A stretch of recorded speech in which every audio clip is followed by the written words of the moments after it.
Apple doesn't usually shake things up this hard, but 2026 might be the year they rewrite the iPhone rulebook completely. We're not just talking about faster chips or better cameras this time. Apple is changing when iPhones launch, which models come first, and yes, finally stepping into foldables. And once you see how this lineup is planned, it actually explains a lot about where Apple thinks the iPhone is heading next. Here's how it's expected to play out. The iPhone 18 family is shaping up to be massive.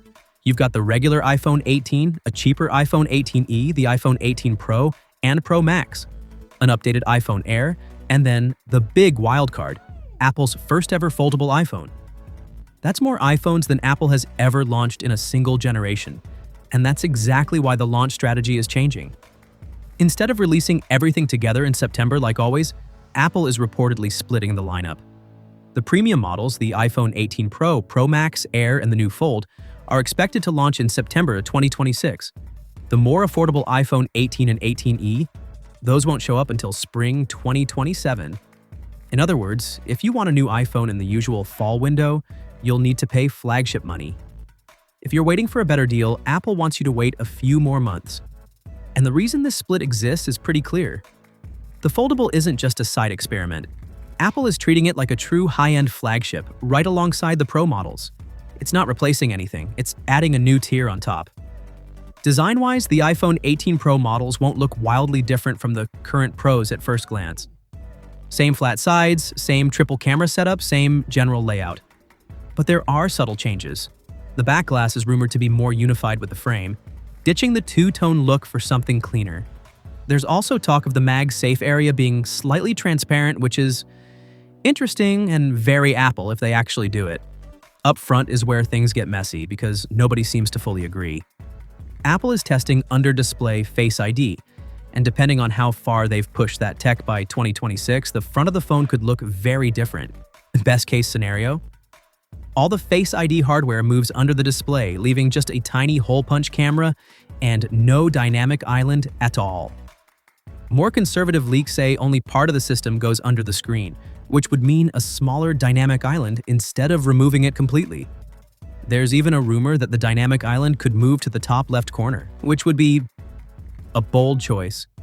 If you had to bet right now, a smaller dynamic island seems like the safest outcome. Some leaks suggest it could be over 30% narrower than the current one, which would still be a noticeable upgrade without Apple taking a huge risk. The Pro Max is also expected to get thicker and heavier, potentially over 240 grams. That would make it the heaviest iPhone ever, and while that sounds bad on paper, it usually means bigger batteries and better thermals. Apple doesn't add weight unless it's getting something in return. Camera upgrades are another big focus this year. The main camera on the iPhone 18 Pro could finally get a variable aperture, letting you control how much light hits the sensor. That's huge for photography because it gives you better control over exposure and depth of field instead of letting software do everything. On top of that, Apple may switch to a new 3-layer stacked sensor developed by Samsung, which could improve dynamic range, reduce noise, and speed up image processing. There's even talk of Apple experimenting with teleconverters for better zoom, though how that would work on a phone is still a big question mark.